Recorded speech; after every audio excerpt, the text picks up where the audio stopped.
앞서 이제 장동혁 대표에게 오늘 전당대회 후에 대장동 항소 포기 토론회 이 장소와 일자를 잡자 이렇게 한 만큼 곧 구체화될 듯합니다.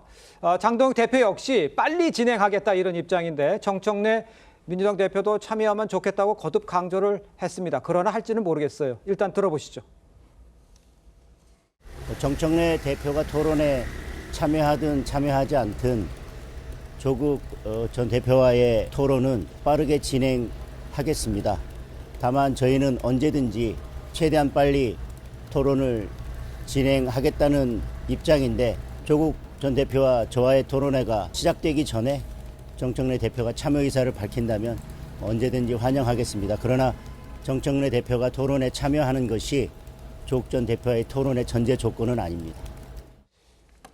토론의 흐름 전체적으로 내용을 쭉 종합해보면 정청래 대표는 아직 별다른 답이 없으니까 안 할 가능성도 높고 전략적으로도 안 할 가능성이 좀 있어 보이는데 이준석 대표도 뭐 하겠다고는 얘기도 있는데 송국권 평론가 보시기에는 저 토론이 진짜 실제로 될지 어느 정도 몇 명에서 참여할지 이런 건 예상을 좀 해보셨어요? 저는 이 장동혁 대표하고 조국 대표의 토론이 성사될 걸로 봅니다. 그렇습니까? 왜냐하면 두 사람 다 필요성이 있어요.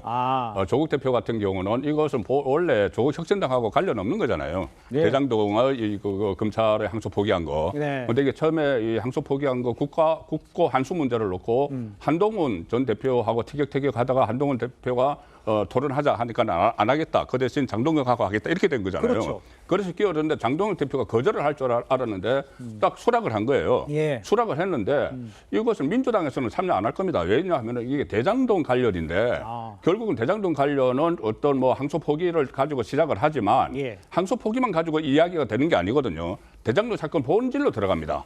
본질로 들어가면은 지금 이재명 대통령은 과거에 그 재판받던 것이 중단이 돼 있지만은 그 사건에 대해서 여러 가지 논란들이 있거든요. 그 논란들이 있으면 그 저번에 1심 선고 김만배 씨를 비롯해서 1심 선고를 내릴 때도 이재명이라는 이름이 한 400번 가까이 나왔다. 예. 그다음에 성남 수뇌부 이야기가 나왔다. 그러면은 저게 일단 토론을 붙게 되면은 그냥 검찰의 항소 포기뿐이 아니고 대장동 사건 본질로 들어가게 돼요. 그렇겠네. 그러면 조국 대표는 어떤 그 이득이 있는가 하면 본인이 8.15 그 특별 사면되고 나서 예. 뚜렷한 존재감을 가시를 못하고 있는 상황이에요. 가시를 못하고 있는 상황이고 그전에 또 당 내에서 성비위도 있었고 네. 해서 상당히 당이 어려운 상황입니다. 어려운 상황에서 본인의 어떤 존재감을 가시하기 위한 그런 그 자리를 마련하기 위해서 제안을 한 거고 예. 장동혁 대표 입장에서는 그래 이것을 어차피 토론이 시작이 되면은 재판이 중단된 대장동 문제 그렇죠. 그리고 이번에 특히 검찰의 항소 포기 그 배후 예. 이런 것도 얼마든지 이야기를 할 수가 있거든요. 그것이 두 사람의 이해는 딱 맞아 떨어지는데 정청래 대표는 저기 참여를 하면은 불리하니까 아마 참여를 안 할 거예요. 이준석 대표는 이 두 사람이 같이 끼워주질 않을 겁니다. 그래서 저는 예. 두 사람의 그 1대1 토론은 가능하다고 봅니다. 처음에는 이제 저희들이 그 토론을 제안은 서로 하지만 결론은 안 한다. 자기 정치할 것이다. 이렇게 진단을 내렸는데 지금 보면은 할 것처럼 가는 것 같아요. 그런데 사실 어디까지 토론하고 룰 같은 게 있어야 되잖아요. 그걸 세팅하기 쉽지 않아 보이는데 할까요? 뭐 그럼에도 불구하고 이것이 그러니까 지금 그러니까 선거를 앞두고 그러니까 지금 당선을 목적으로 하는 토론이 아니기 때문에 예. 그러한 상당히 정치되고 상당히 그러니까 이 규율화된 그런 아마 토론 여러 가지 그러니까 절차 이런 부분들은 생각보다 가볍게 생각을 하고 뛰어넘을 가능성이 저는 있다고 봅니다. 앞서 말씀하신 그래요? 것처럼 두 사람의 정치적 이해가 상당히 일치하는 대목이 있잖아요.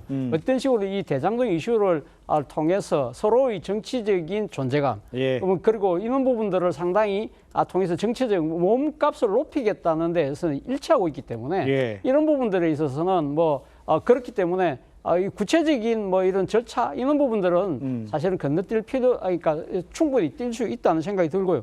그런데 문제는 이겁니다. 원래 이 토론을 맨 처음에 하자고 했던 사람은 한동훈 전 대표거든요. 그렇죠. 한동훈 전 대표는 완전히 배제되는. 예. 그러니까 근데 이 조국 대표 입장에서도 한동훈 전 대표하고 한다는 것은 자기 생각에서 격이 안 맞다고 생각하는 것이고 오히려 한동훈 전 대표의 정치적 몸값을 키워줄 필요가 없다고 생각하기 때문에 본인의 입장에서는 나의 정치적인 몸값은 제1야당의 대표하고 이 토론의 적수지 그리고 대의 공격수라는 걸 내가 이참에 나의 이 선명성을 보여줄 수 있는 기회다 생각을 한 것이고요. 네. 뭐 장동혁 대표 입장에서는 이 대장동 이슈라는 것은 계속적으로 두드리면 두드릴수록 야당이 유리하다고 생각하니까 예. 조국 전 대표가 내보다 정치적 체급은 떨어지지만 예. 이걸 나는 적극적으로 이용하고 또 한편으로는 한동훈 전 대표를 배제할 수 있다.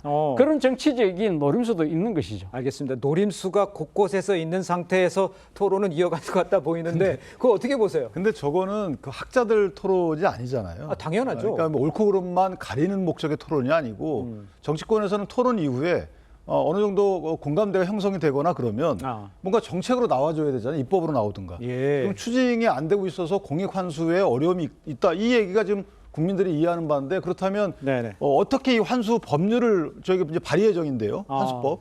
그러니까 추징금을 지금 그 항소심 못 갔기 때문에 못 받는데 법률이라도 소급해서 만들어야죠. 물론 위헌의 여지가 있기 때문에 위헌적 요소를 해칭한 법률을 만들어야 되는데 그 법률 제정 권한은 정당이 있잖아요. 그러니까 예. 정당의 대표들이 나서는 게 맞는 거죠.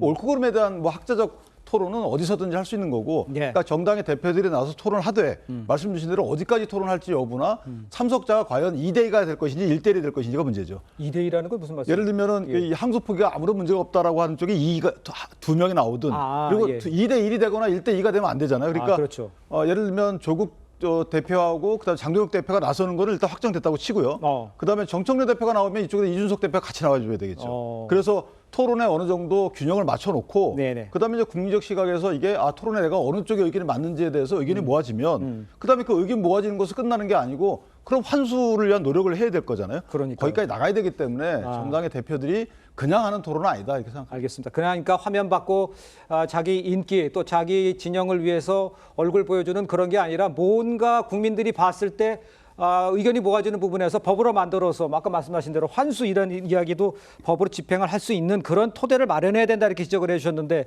양태정 우리 부위원장께서는 어떤 식으로 누가 나와서 얘기를 하고 어떻게 방향으로 가야 된다고 보세요?